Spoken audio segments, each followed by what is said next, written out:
Bonsoir, bienvenue sur la Libre Antenne, comme tous les soirs de 21h à minuit sur metatv.org. C'est la saison 2 et ce soir on est avec Adrien Abosi. Salut Adrien. Bonsoir. Donc bonsoir à tous ceux que sur le chat, tous connectés. Là, je vous vois, vous êtes tous un peu au taquet. Valmy, Augu, Cybernétique, Mister Quenel, Liberty, Renzer, Ephiros, Saint-Rémy. Voilà, c'est fini au consomme.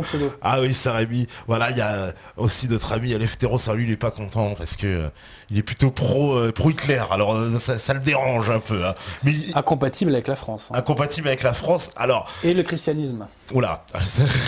Et justement, on va revenir pour ceux qui n'avaient pas suivi. Donc, il y a eu un premier round. Tu étais venu ici. Il y a eu beaucoup de, on va dire, de conséquences. Il y a eu une espèce de remue-ménage sur Internet.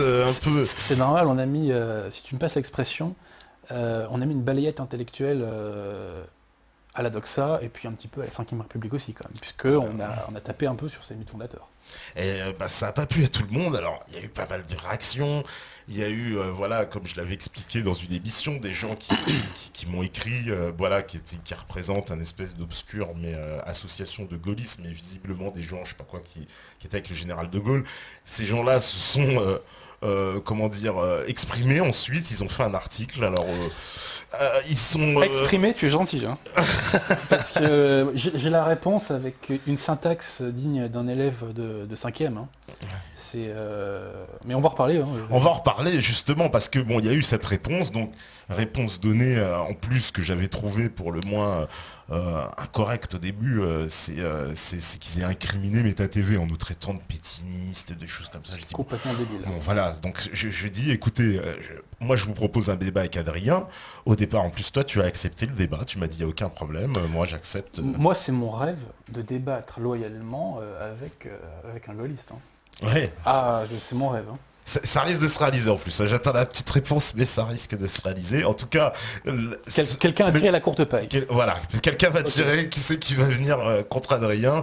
Il y a donc ces personnes qui nous ont contactés, puis qui sont rétractées, puis qui nous ont accusés d'être pro pétain, etc. Alors que quand bien même, c'est choquant ça. Je suis allé jusqu'à leur proposer, faut bien le dire, hein, parce que ils m'ont quand même donné un argument que j'avais trouvé incroyable. Ils m'avaient dit, oui mais Adrien, il va venir avantager dans le débat parce qu'il a eu déjà 3 heures. Et moi je dis, mais vous avez eu 80 ans. Donc... Ouais, 70. Ouais, ils ont 70 ans. Ouais. Voilà, 70 ans d'avance. Matraquage de l'éducation nationale, des médias, bref. Voilà, donc, et j'étais même prêt à être beau joueur. J'aurais dit, si vous voulez, je vous offre aussi 3 heures avant le débat, vous venez parler du général de Gaulle. Mais moi je leur offre 15 heures. Parce que les choses sont très simples. Écoutez, il faut être un petit peu logique. Nous sommes quand même dans le pays de Descartes. Descartes qui n'a pas apporté que des bonnes choses. Mais enfin quand même, la France est aussi le pays de la raison. La question n'est pas de savoir si je suis un mec gentil ou méchant. La question n'est pas de savoir si j'ai telle étiquette politique ou telle étiquette politique. J'avance des faits. La question est de savoir si ces faits sont vrais ou faux. Point. C'est tout. Voilà, c'est le message et pas le messager, quoi. Bien entendu. Donc, dans cette première émission que nous avons faite, j'ai démontré des choses sur De Gaulle et d'autres sur Pétain. Qu'est-ce que j'ai démontré sur Pétain ? 1, qu'il avait soutenu des mouvements de résistance intérieure. 2, qu'il avait une diplomatie de combat contre l'Axe.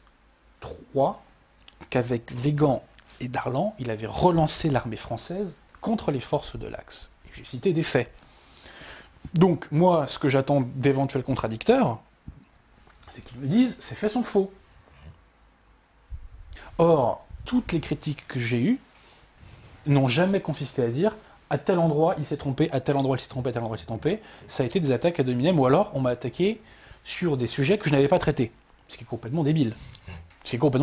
Bon. Que d'ailleurs, j'avais traité dans d'autres vidéos, et si les gens s'étaient un petit peu renseignés avant de parler, ils auraient pu les voir. Alors, ce qui est très bien aussi dans la... Je précise une chose, c'est que nos amis gaullistes qui au début nous ont répondu, et je suis certain qu'ils nous regardent ce soir... Je le pense aussi. Au début, je voulais porter plainte contre MetaTV. Alors, messieurs, sachez que pour porter plainte, il faut qu'une infraction pénale ait été commise. Ce qui n'a pas été le cas, bien entendu, dans l'émission. En revanche, la réponse qu'ils ont faite, à beaucoup d'égards, est diffamatoire.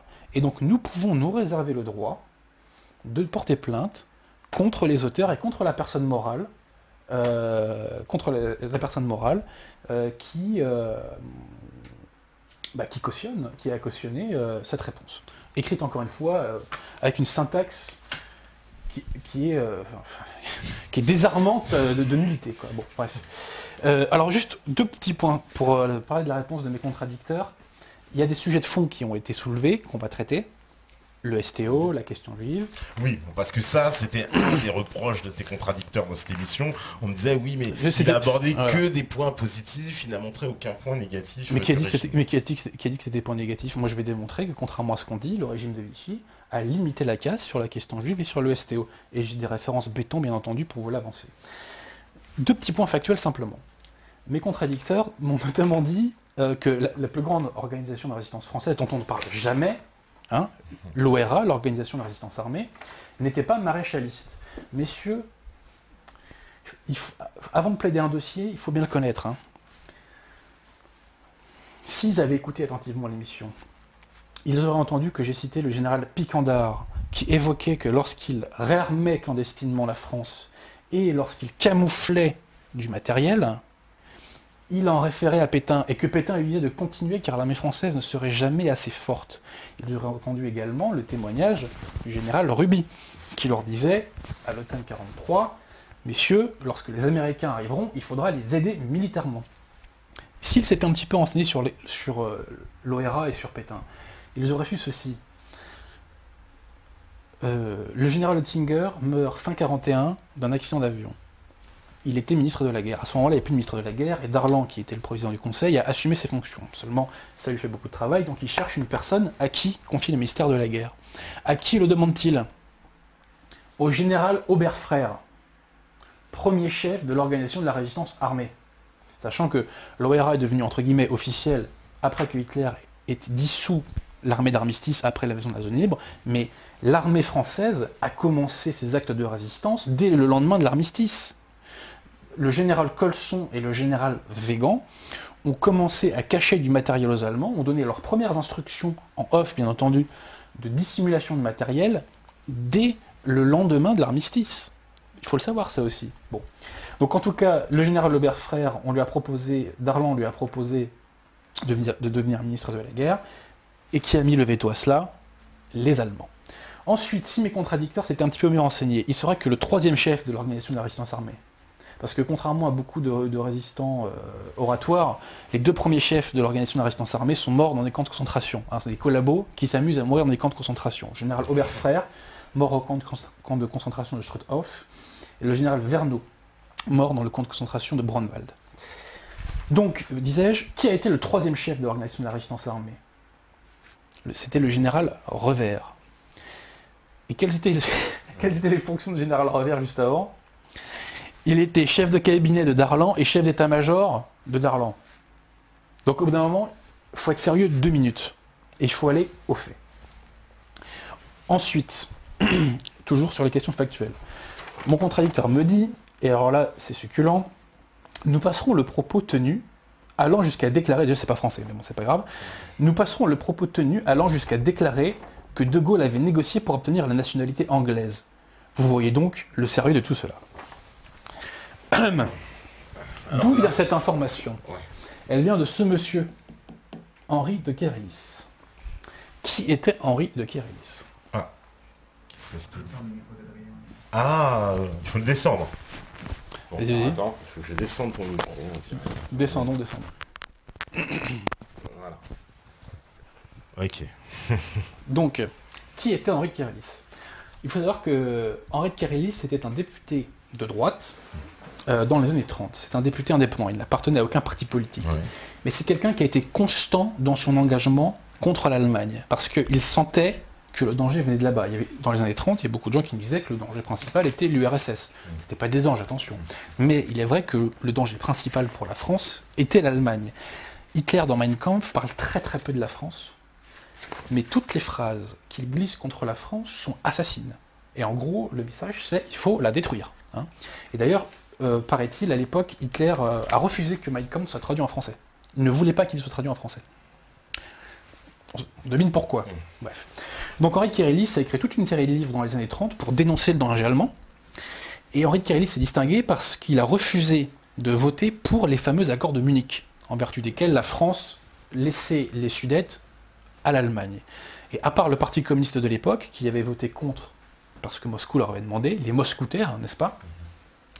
Henri de Kérillis est le seul député qui a voté contre les accords de Munich. Il s'est dit, c'était en 1938, il s'est dit c'est maintenant qu'il faut attaquer l'Allemagne, parce que si on, pour l'instant, il y a des tensions dans son armée, elle n'est pas prête au combat, et si nous y allons, nous aurons avec nous les Tchèques et les Russes. Donc c'est maintenant qu'il faut y aller.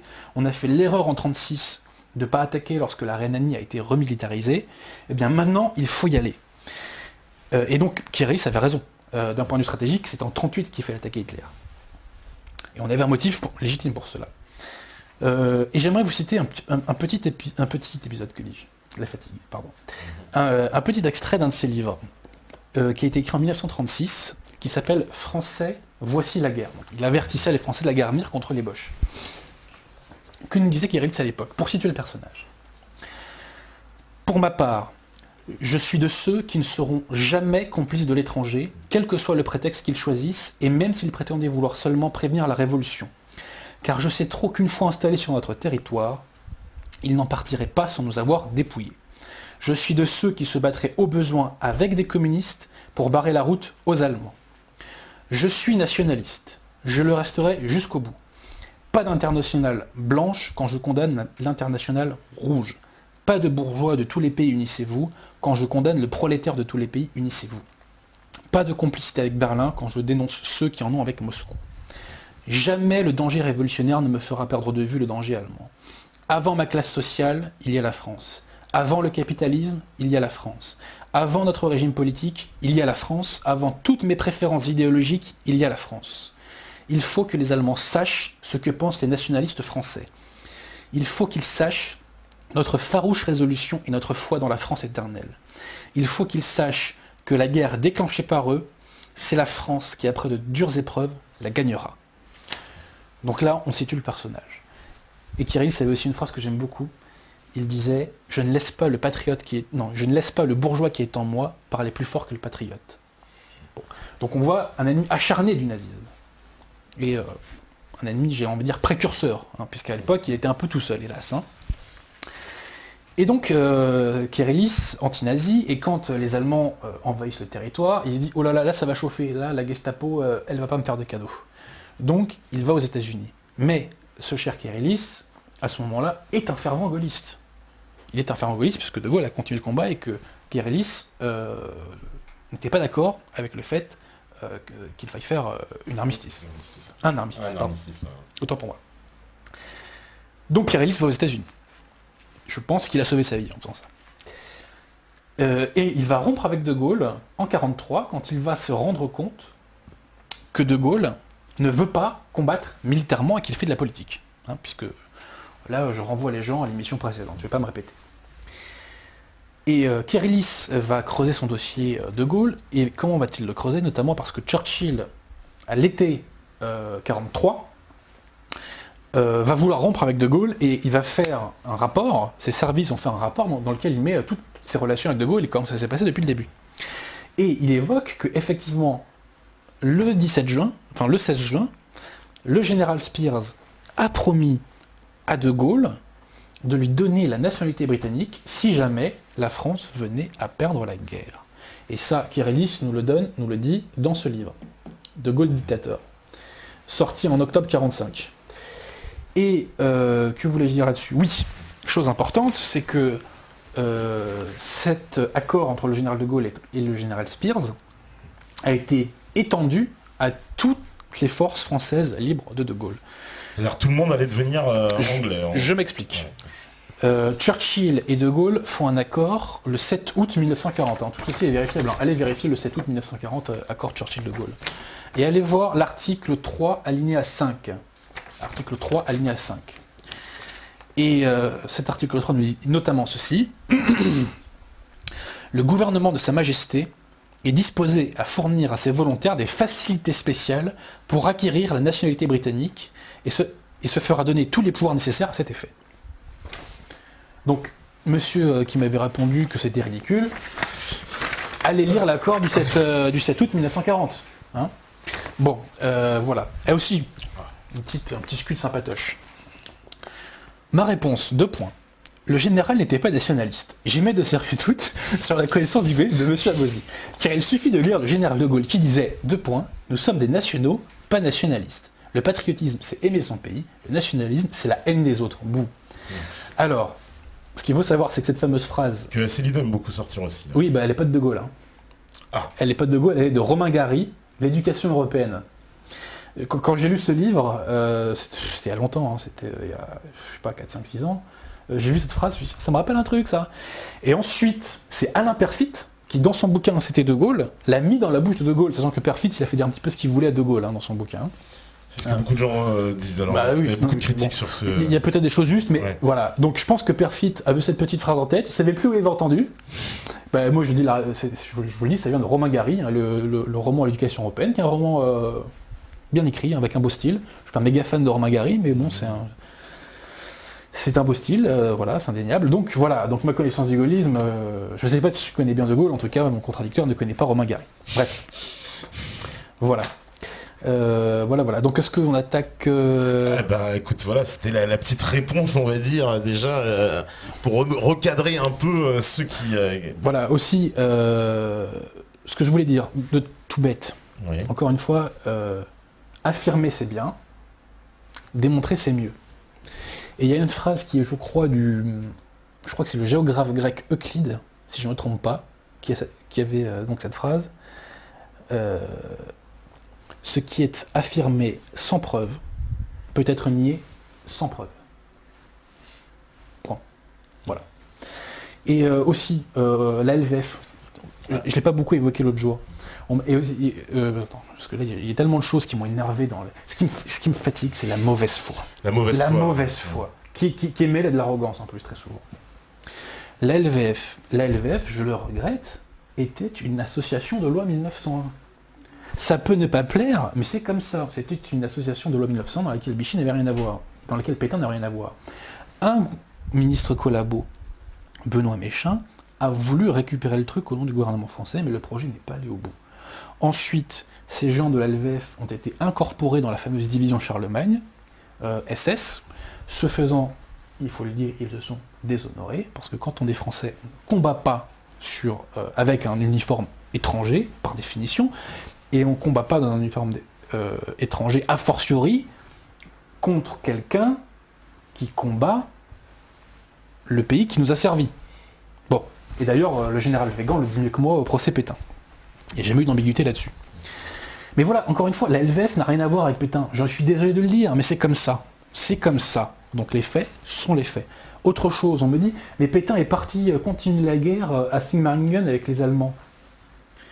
Pétain s'est fait enlever par les Allemands. Les Allemands lui ont mis la pression. Et si les gens n'ont pas foi en ma parole, eh bien qu'ils aillent lire ce livre, La fin du régime de Vichy, de M. Walter Stucky. Walter Stucky n'était pas un collabo.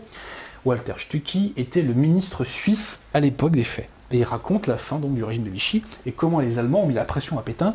Et Pétain, longtemps, a songé à ce que sa garde personnelle attaque les Boches ou contre-attaque si jamais on essaie de l'enlever. Mais au final, il a cédé et il a dit je ne vais pas faire buter des femmes et des enfants pour ma gloire personnelle, donc je me laisse enlever, entre guillemets. Et c'est là que le régime de Vichy est mort et qu'il y a eu un vide juridique.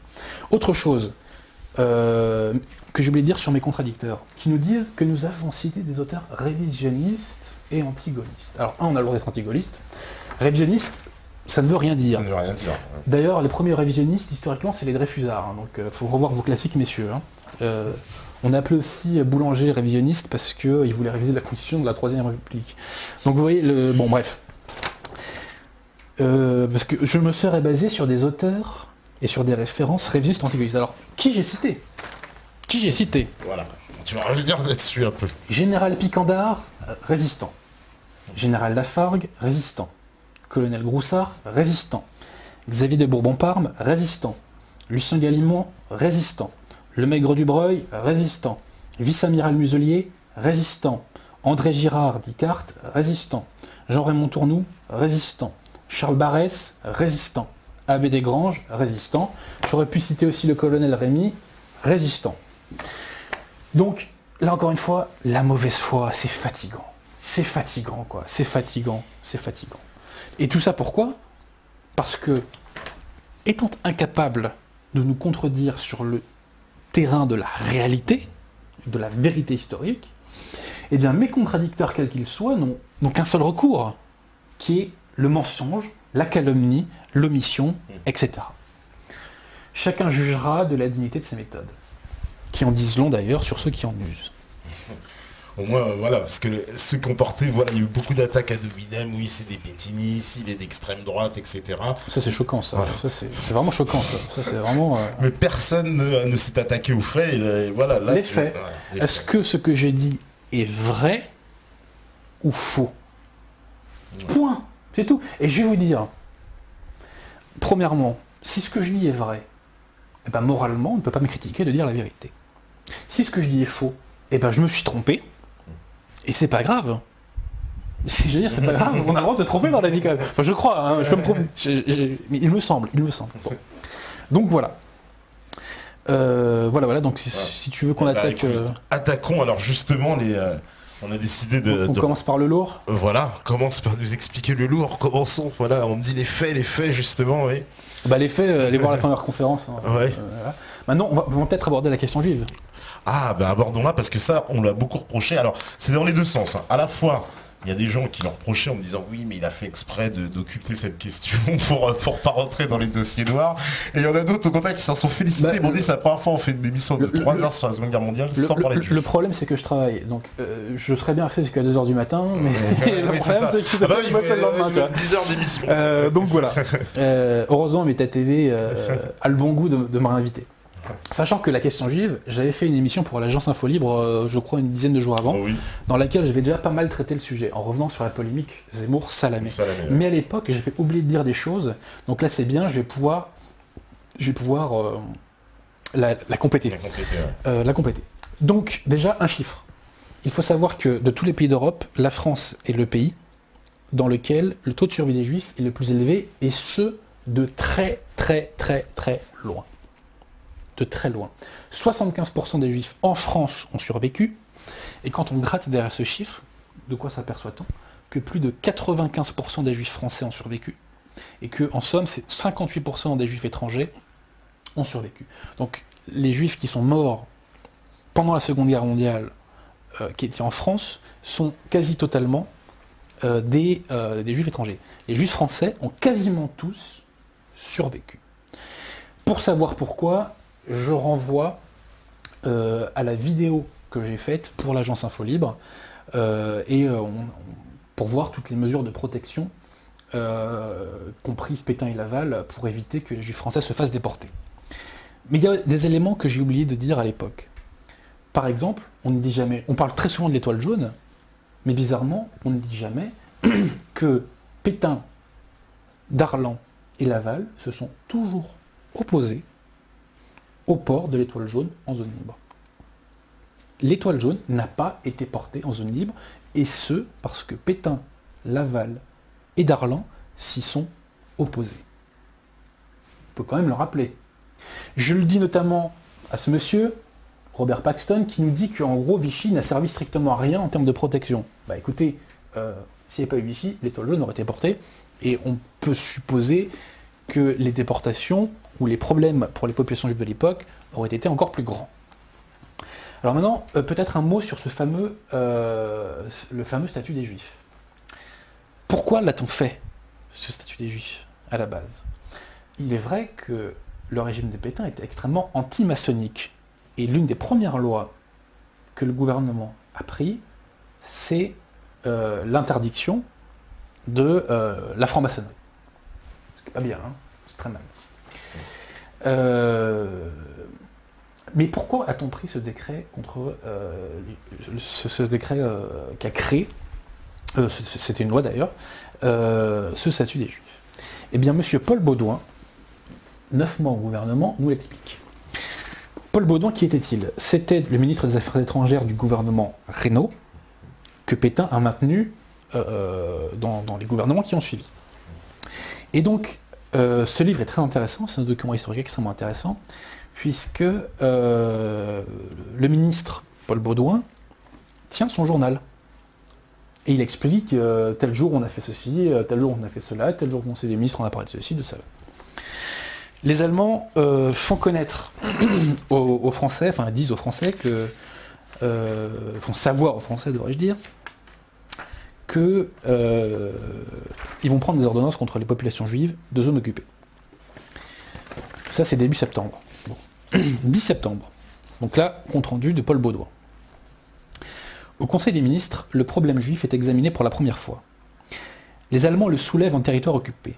Une lettre du général de la Laurencie nous indique les mesures qu'ils viennent de prendre. En particulier, ils interdisent tout retour des Juifs dans la France occupée. Des décisions beaucoup plus graves sont à craindre à bref délai. Il devient de plus en plus évident que malgré la répugnance de la presque unanimité du Conseil, et Laval est l'un des plus opposés à des mesures anti-juives, si nous continuons à nous abstenir de toute intervention dans cette question, les Allemands vont prendre en zone occupée des décisions brutales, peut-être même étendre purement et simplement à la France occupée l'application de leurs lois raciales.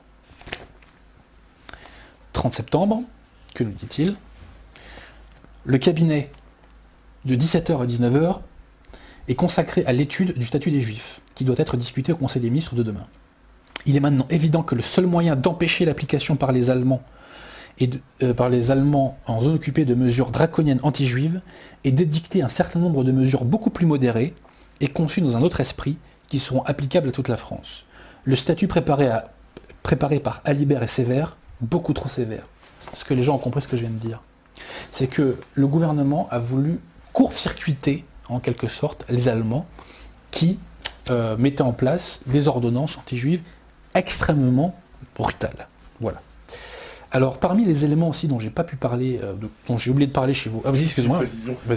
Parce que dans le reste de l'Europe, il y a eu apparemment une épuration justement beaucoup plus forte. Ça veut dire que ces mesures-là, elles ont été appliquées, les mesures des Allemands, c'est ça? Les Allemands ont appliqué certaines de leurs ordonnances en zone occupée.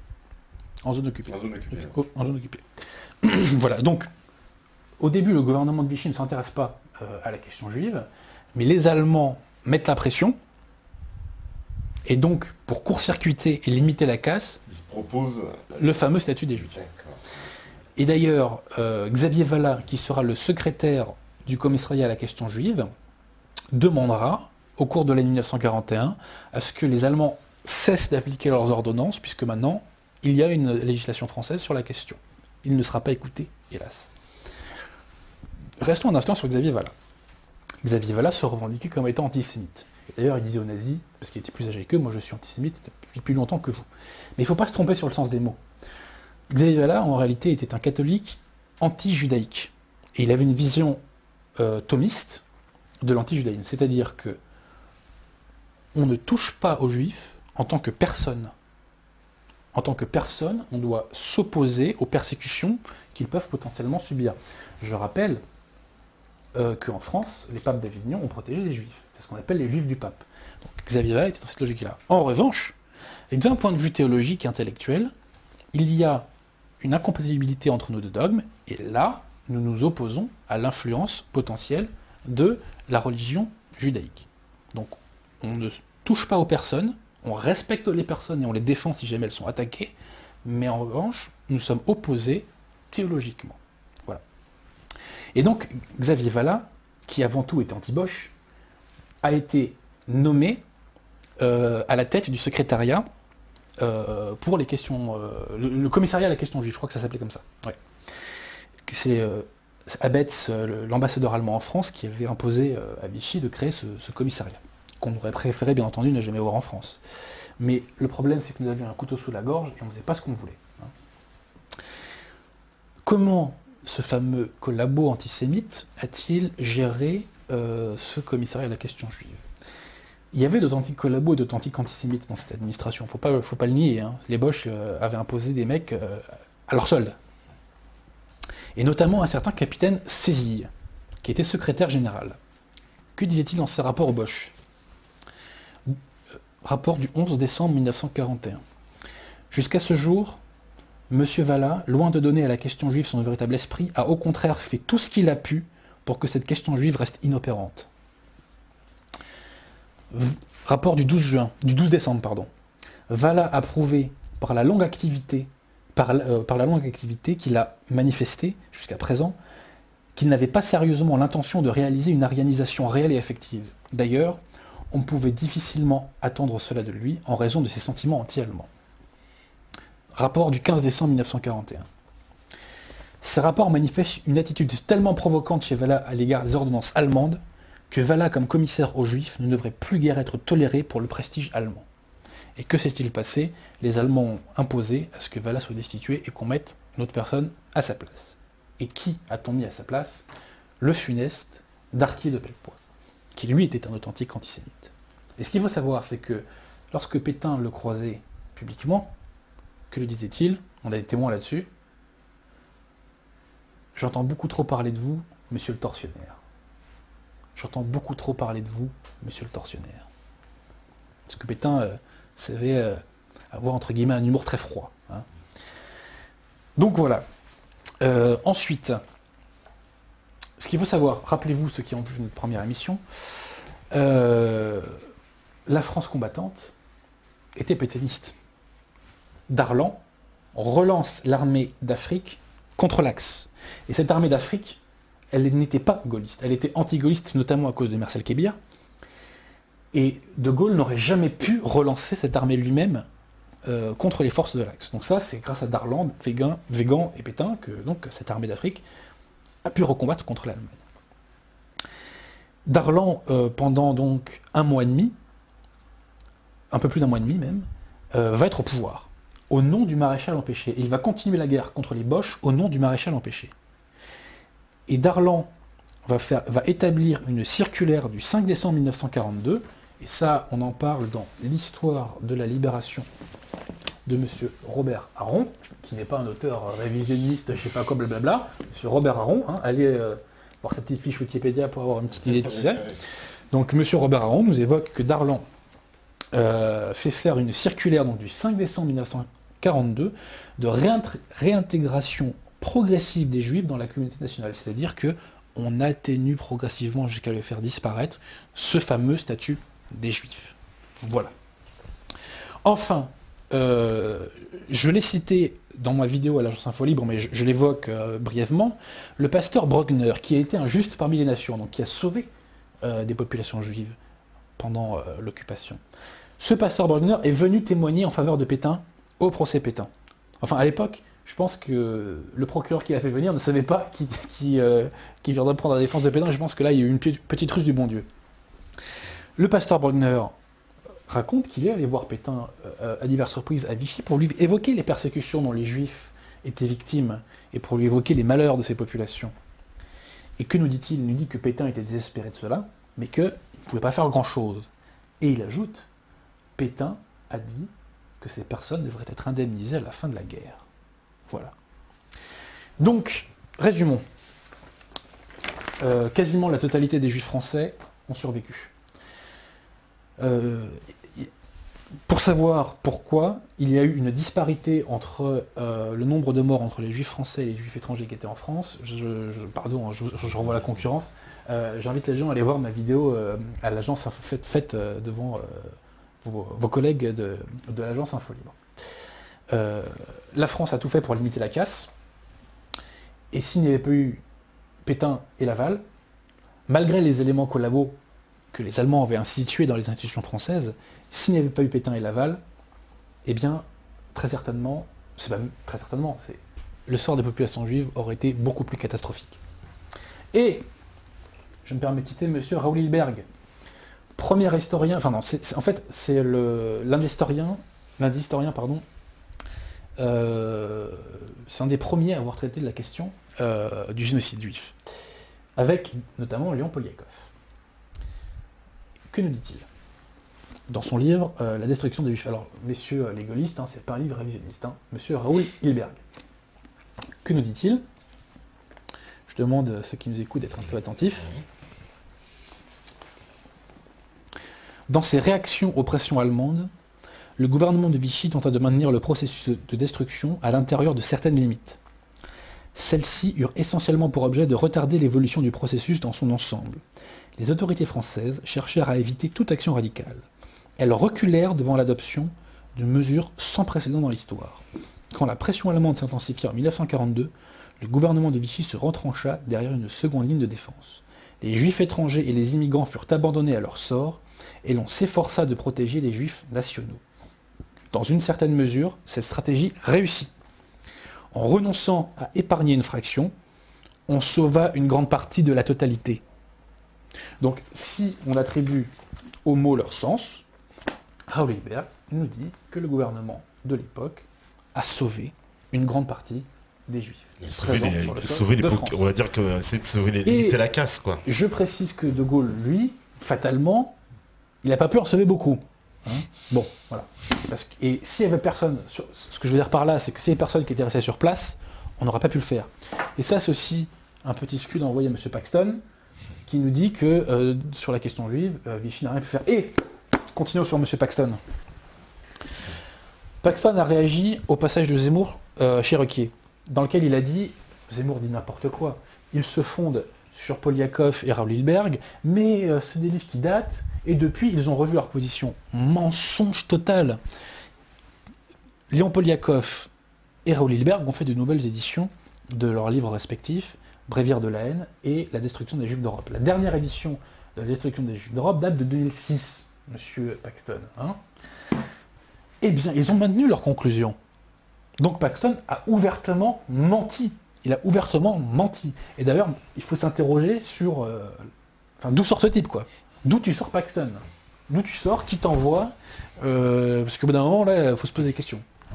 Une telle entreprise de calomnie contre notre pays, je ne peux pas croire que cela tombe du ciel. Hein. Bref. Donc voilà pour la question juive, sauf si tu as des questions. C'est-à-dire que là, finalement, donc... tout le monde, depuis longtemps, on pense que ce régime-là était antisémite parce que c'est comme ça qu'on nous l'a présenté. Finalement, pour résumer, ils ont un peu fait tout ce qu'ils pouvaient pour essayer de limiter la casse et de ne pas envoyer tout le monde... Et puis, ce qui est rigolo, c'est qu'il y a une biographie qui est sortie sur Pétain il n'y a pas longtemps. Je ne l'ai pas lu encore, j'ai pas eu le temps, mais j'ai lu quelques petits extraits. Et l'historienne qui a fait ça a un chapitre qui s'appelle Pétain antisémite. Et elle commence son chapitre en nous disant « On n'a jamais trouvé de phrase antisémite publique et privée dans la bouche de Pétain. » Donc c'est quand même bizarre qu'on qualifie quelqu'un d'antisémite alors qu'on n'a aucune preuve. Alors évidemment, il y a le statut des Juifs. Ah bah c'est ce que ressort, voilà, Léa, ça la même le statut des Juifs. Mais là, tu viens de démontrer que c'était plus compliqué. Et sincèrement, si on avait pu l'éviter, évidemment qu'il ne fallait pas le faire. Oui. Évidemment, nous condamnons cette loi dans l'absolu. Le problème, c'est que nous ne sommes pas dans l'absolu. Et la question qui était posée, c'est pas une situation normale ou le statut des Juifs. C'était où on prend les choses en main, ou on laisse les nazis faire. Les Polonais s'en souviennent des méthodes nazies. Rappelons que 20% de la population polonaise a disparu. Et ce n'était pas des morts militaires. 20% de la population polonaise a été exterminée. Bon, voilà. À ceux qui nous disent qu'il ne fallait pas d'administration, enfin qu'une administration directe des Allemands était préférable, non mais c'est pas sérieux. C'est pas sérieux. Hein.